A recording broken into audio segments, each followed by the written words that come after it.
The relationship's already fallen apart. We're actually live. All right, welcome back to the podcast. It's been a couple of weeks, so sorry for that, but we've been very busy, but everyone's busy, so not really an excuse. We should try and be better. We should. We always say that. Yeah. Well, anyway, we're going to try and be better, but words. Anyway, so welcome back to another episode of BD Radio. We've got some good questions this week, actually. We've also got some exciting updates. So as we sit right now on the 21st of October, it's looking like, and who knows if this will actually happen, but because the 70% vax date came forward, it's looking like as a result of that, the 80% vax will also come forward. So we are hoping for potentially Cup Week opening, which is just, that was a chef's kiss. Can't wait. New gym, the grand opening of all openings that has been strung out beyond belief.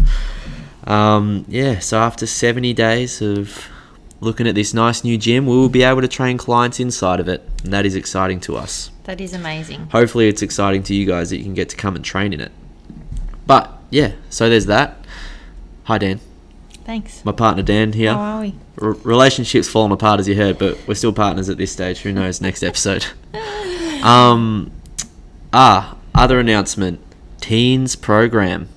Yes. This is something that we've been talking about for a long time. We had the Ninja Warrior class, and that was really fun, and we had to stop that because of COVID and everything. We stopped that before COVID. We just didn't have the capacity. Yeah, it was the term. Yeah. We did stop it before COVID. Was it the term one we stopped it? Yeah, we that's right. We had too many PTs. Yeah. We had a heap of PTs and it just wasn't feasible to be able to run it again. We did have designs on bringing it back, but obviously the lockdown. Designs. Yeah, designs. Yeah, I know. Fancy pants word, no? No, that's not the right word at all. Yeah. I don't think so. Did pretty well at English. Okay. We were hoping to bring it back, but not at this stage. It's going to be a little bit hard with the numbers, and we're not quite sure of the density and everything. And honestly, I don't want to do a deep clean every Monday. Kids touch everything. We know that.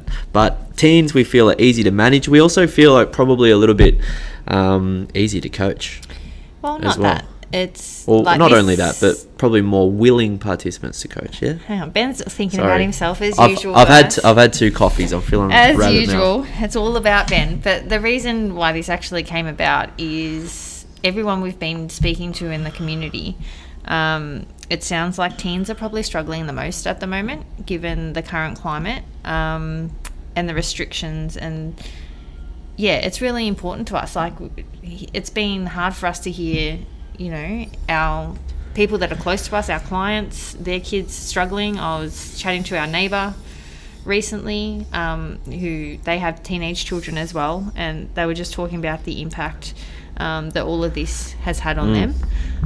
Also, we've had inquiries from strangers in regards to teens, wanting to get their children in. Like, people are willing to pay for personal training for their children because they think that would assist them, and we would like to make a small difference if we can. Yeah, absolutely. And we feel like that would best serve the community at the moment. Yeah, it's sort of like something that we've wanted to do, being sped up by just all of that, and it's just like, this is the right time, let's launch into it. And I know from my own experience, that my cousins are at that age now where they're kind of, like, can I train with you? Can you teach me stuff? And you're like, how do I do this? And it's sort of, like, I know from my own experience, I got into the gym at 15 years old, and I wish there had been something other than Men's Health to teach me how to, like, exercise and what matters and what not. And, so just all that sort of stuff. Like, we really hope that we can be a good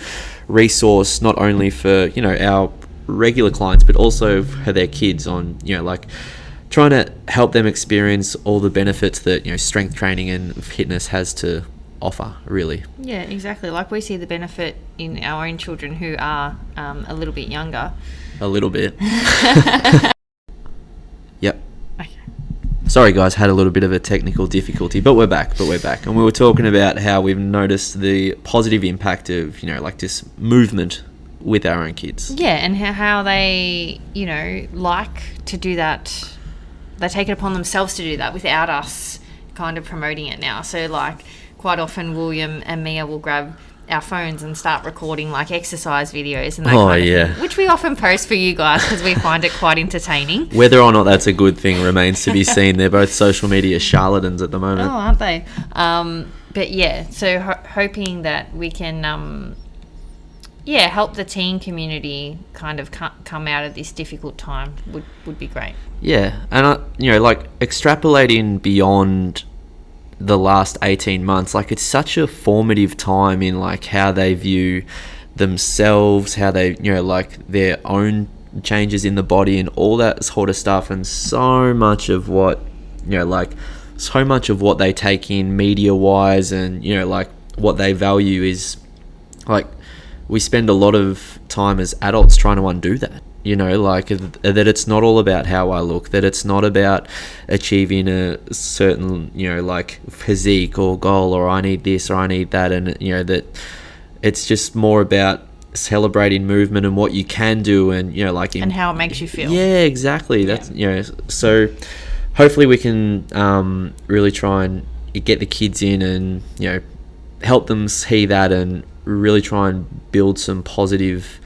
habits and like mindset cues and just all that sort of stuff. So yeah, we're really excited about that actually. Anyway, moving on, we will have more details on that as the week progresses. We'll definitely let you guys know about openings there. Yep. First question that we had, I'm just trying to think, do we have any other news? Nah, if it comes to me I'll say it. First question: foods or ready-made meals as an option for time-poor folk. Not as an all-the-time option, but what are your thoughts? Sure. I feel like they answered the question in the question. Yeah. So my opinion on any type of convenience food is like, what are you trying to achieve? Like, are you trying to just have a regular dinner? Because I think people often get confused when it comes to eating food that they do not prepare themselves. Would you agree with that? You've made me laugh because, like, it's the most annoying question. It's the most annoying answer in the world, but it's the answer that good nutrition coaches should give. Is well, it depends. Is like the first thing. Like, context is everything. Yep. Yeah. So, what meal are you looking to replace? Like, is this, okay, I'm short on time, I don't have time to get dinner, so instead of going through Macca's drive-through, I'm getting U-Foods. Hell yeah, that is a better option. Tick.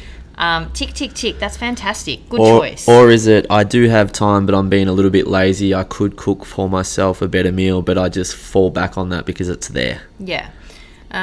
So always having options available to you, and I can see all our nutrition clients, or mine especially, would be laughing right now. What is available to you? Like, that is a pretty good option to have in the freezer, in the fridge, ready to go. That's not going to put you in a bad place in terms of like calorically or mentally, because that plays a huge role in all the nutrition decisions we make, is how we actually feel about them. So yeah, having options available to you that are good, that's what we're always looking to do. So for example, if you used to have something in your fridge available to you that was pre-prepared, but it was a meat pie, for example, that's a convenience option that's available in your freezer. $4.20. Yeah, and then you decide, oh no, instead of having the meat pies available to me, I'm going to actually get some of those U-Foods. Again, that is a little bit better. That's what we're looking for. Improvement, that's great. Good choice. Yeah, I think sometimes with nutrition habits and behaviors, we can get a little bit carried away by like trying to improve our best. Like if it's already good, how can I make it slightly better? Where it's like if we just sort of flip it around and try and raise our floor a little bit, then like that's where the improvement is really there to be made. Yeah, just where, so like this, like the question was, is it a good option? Well, I don't know where this person's currently at. Like, I don't know who this person is. I do, and yes, it is an okay option. Okay. Yeah. That's what we're looking at. Whereas some people tend to go from meat pie to, oh my goodness, I need to prepare 5 salads in the fridge. Yeah. It's like, you don't need to go to those extremes. What's a little bit better than the meat pie? The U-Foods, hell, yeah, that's great. Yep. Would you choose youth foods if you were struggling and you needed a ready-made option? Me? Yep. Probably not. What would you choose? Because that's sort of the back-ended half of the question is like, what would you guys choose? Okay, so with us, like, we are very structured. We eat pretty much 99% of home-cooked meals. Like, we don't actually... we had takeaway pizza on Friday night, and I reckon that's the second time we've had it this year. We would typically make them ourselves. Yeah. Not because we don't like takeaway pizza, but because we really like our homemade ones. So why would we get other ones? Yeah. We don't eat out a lot. If we were to go a takeaway option, our go-to is generally like charcoal chicken. Yeah, or like Greek. Would say. Yeah. Yeah, not as a convenience food. No. Like, so this person's as like talking a treat. about... Yeah, so like a like Tuesday. A cheat meal would probably go Greek. Yeah. But like if Tuesday and we had no time... Charcoal chicken for sure. And we're rushing around and, the kids are hungry, we would get a chicken. Yep. I think for me... And not chicken and chips, sorry, I'll just add. We would get chicken and veggies and salad, or chicken... so try and keep it as in line as what we'd eat if we were cooking. For me, I wouldn't choose you foods purely because like I've seen some of the options and it just wouldn't be enough food for me. So I was about to say that. Yeah, as well. I would need either two of the you foods and all of a sudden it becomes a $25 meal and I'm like, I could probably do without that. I would probably also choose a higher protein option like a My Muscle Chef, and they're everywhere as well. So I would go for that. Yeah, with pre-prepared stuff. But at the end of the day as well, and this comes back to as a once a fortnight, once a week max convenience option, is it going to kill me to have a little bit less protein and calories with the meal? Probably not. Like, it's okay. So, yes, they are a decent option. We've talked about it before. It's like, yeah, not bad, not bad. Shall we move on? Yes. What are your thoughts on the effectiveness of supplements like glucosamine and magnesium to help with lingering injuries, niggles in joints and muscles so we can still train? Any other recommendations? Yes, supplementation is an interesting one. With anything, I don't think people... We talk about consistency a lot, don't we? Well, it's in the name. In training, nutrition, everything. Same goes for supplementation. Like, especially when it's joint related, you need to, whatever you try, you need to give it a good amount of time to see the effects it has on your body and how you are feeling after that supplementation. And look, I would research each individual product, and I know I used to give our dog glucose, not glucose, jeez, I can't even talk now, glucosamine, because he used to have joint issues. And a lot of the reading I did around that was that, you're not going to see any benefit from it before 3 months.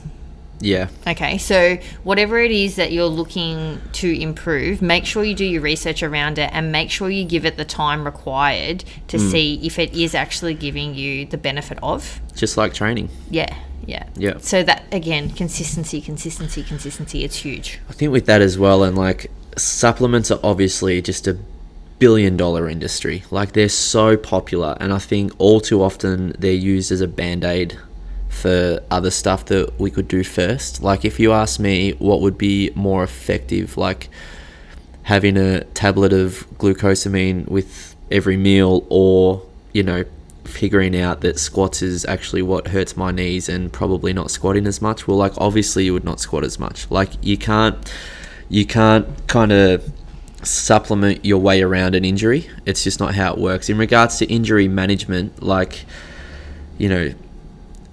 yeah, I don't know. I'd be looking at other stuff like my recovery, like the technique of my exercises. Like potentially adding some more mobility and like rehab geared exercises into my program before I started looking at fish oil and glucosamine and other stuff like that. Well, I think so. We're very different like that, though.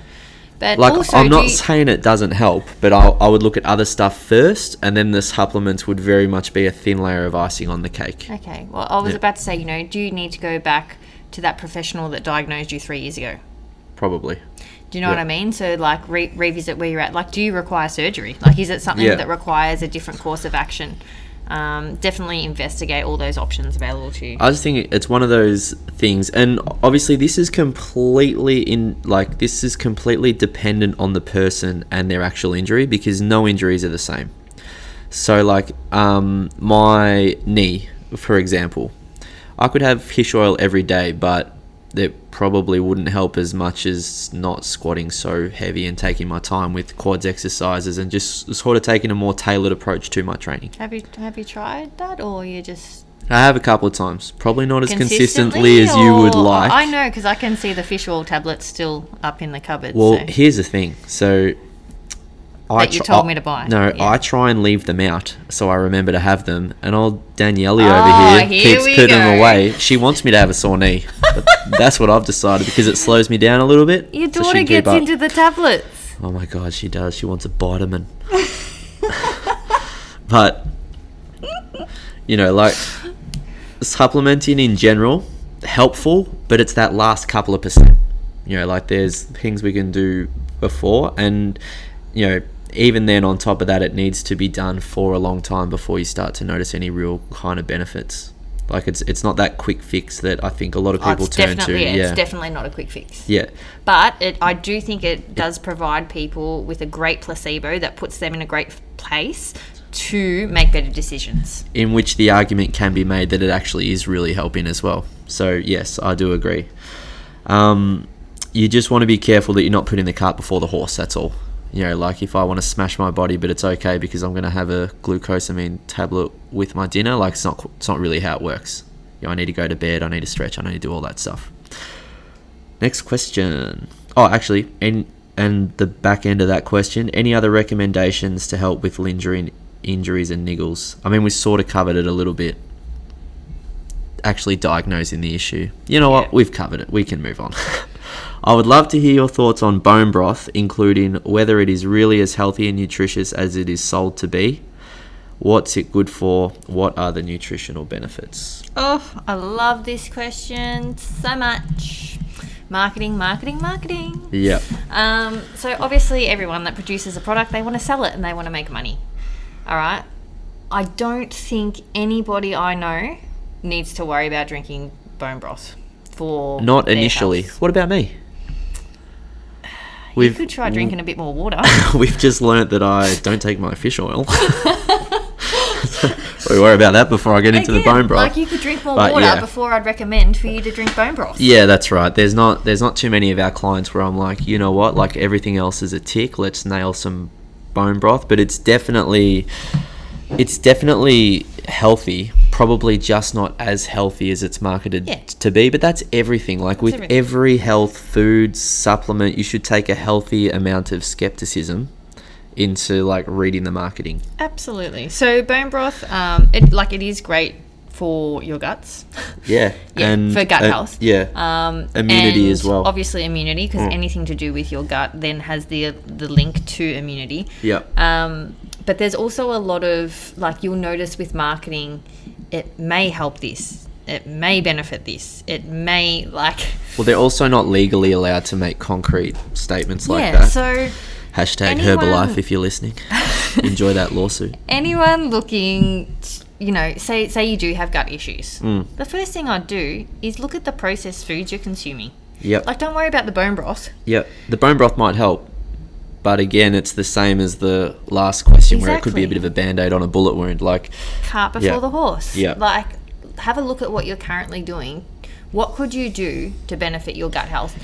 Bone broth is at the end where you've done everything that's in your power. You're taking it from 95 to 99%. Yeah. Yeah.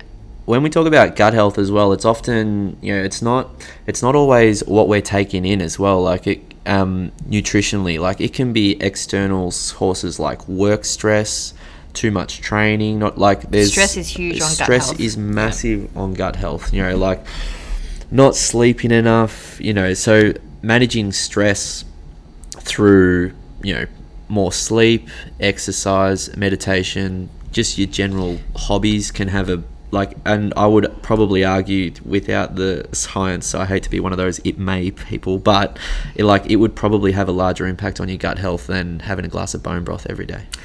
And, you know, things like, we're just talking about the same thing with the supplements, like that placebo effect. If the thought of drinking bone broth makes you want to vomit, not for you. Yeah. If the thought of drinking bone broth makes you feel good, I wouldn't mind a cup of warm bone broth in the morning. Like, to me, that's not something horrific. That's quite Well, easy. we know what you used to drink in the morning. My God. That would be quite easy for me to consume. I could enjoy it. You could drink sheep's blood and it would be easy for you to consume after that ACV rubbish. If it was good for me, I would. Lots of people use it to cook rice in as well, don't they? Yeah, like add it to your cooking, like whatever. You don't need to look at the person on Instagram who has a litre of bone broth every morning and then has a litre of... Don't you know that's why their skin's so good? ...of water with lemon in it, and Certainly it needs to not the be Botox. exactly 70 degrees. Don't get caught up in all of that. Just look at that, okay, well, I'm not feeling great at the moment. What can I do to help myself feel better? It's probably not bone broth. No, but it's still healthy. It'll still help, but it's the same as everything. It's not the miraculous cure that sometimes we want things to be. Yeah. I feel like we're such Debbie Downers on everyone's questions. Like, will this help? And we're like, sort of, maybe not as much as you think, but, pretty good. So it's like so much of it is just everything playing a role and, improving by 5% in every aspect. So trying to go to bed a little bit earlier, exercising for 20 minutes more every day in the form of a walk, trying to have some vegetables with every meal. Like, all that sort of stuff will have a bigger impact than these kind of really focused efforts on one thing. Yep, and in saying that, I didn't get much sleep last night, and am I a little bit shorter today? I feel like you're the cranky one. Yeah. But that's most of the time.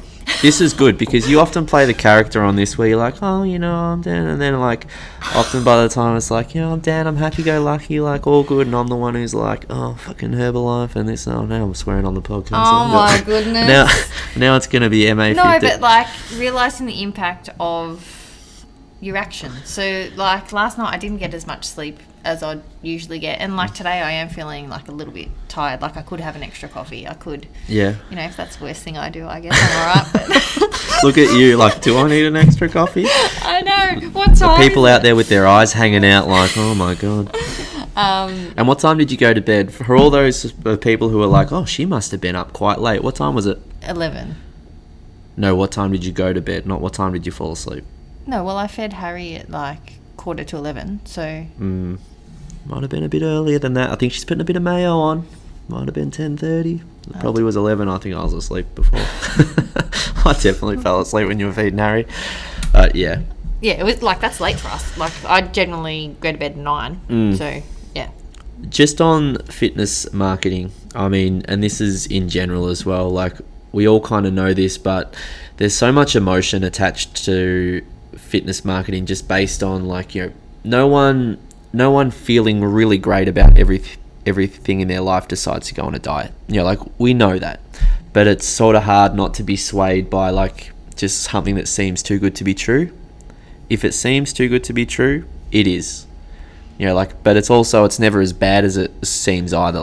It can turn around pretty quickly, especially health-wise. You can do a couple of positive things for your health that put you in a good mood, good vibes, and you're off to the races. How surprised are you people that we're talking about, everyone's kind of looking for that magic pill. So when we talk bone broth and that kind of thing, it's how many people do you know that when they have a cold they'll go to the chemist and get Codral? It's how about you go to bed a little bit earlier, make sure you take in a little bit more vitamin C, because that that'll help you. Drink, when you have a headache, everyone goes straight for paracetamol instead of a glass of water by itself first. My argument for that is though, why are you surprised? Just flick on the telly and there's some black and white ad where the lady's holding her head ooh, and then she has a Codral and it's all colour. This is my point. It all comes back to marketing, and we don't realise all the information that's fed to us so regularly. We don't actually watch much. We don't watch any paid television, do we? Oh, that's because our aerial's buggered and we haven't for ages. So to watch the grand final on my phone. We're blessed not to have a lot of those influences, but the average person is fed a lot of information. The And biggest influencer in our house, Elsa, Queen of the Ice. Easily. That's why we're so happy and like to sing. But you're 100% spot on. Like, you only, and like, I don't notice it as much with regular TV because we don't notice regular TV. But as soon, but like, I watch a lot of sports gambling, and I think it kills me. Yeah. Like every time, this person have 20 touches for 3, and I think you don't really notice it until you're watching it, and especially until you're watching it with kids, and you're like, what are they seeing? Yeah. Like, it's so normalized. The Brownlow, my God, it is a gambling event. Forget about the actual award. It's the most boring night in the year, but it's like, it's all about, this person needs this, any votes, and like, it's exactly the same with food. Like, you commented on it watching the cricket. How many KFC ads Macca's ads, and the sponsors. Jeez. It's out of control. It's huge. Speaking of ads, my favourite, the Google one, where he's like, Google, what is a blinder? Remember, with his little girl? Yeah, that is a cute one. Phenomenal. Ben's a bit soft now. He has children. Oh, no. Take off that rugged exterior and I'm a teddy bear underneath. They know it. Yeah. That's all our questions. You got anything to add? No. No. Looking forward to seeing everyone. Yeah, hopefully this time next week we're not throwing the doors open, but we're getting ready to throw the doors open. Yeah. Scrubbing the place up real nice. I know. Emma and I are very excited for the clean. Oh, you are? Yeah. I'll just sit in the corner and suck my thumb then, won't I? Ben doesn't get excited about cleaning, in case anyone hasn't noticed. That's because I'm sane of mind. Okay. Yep. Yeah, can't wait to have you all in our space and hope to speak to you soon. Okay. What? No, it's just got my mind's in the gutter. Anyway. Oh. All right. See you next week, guys. Bye.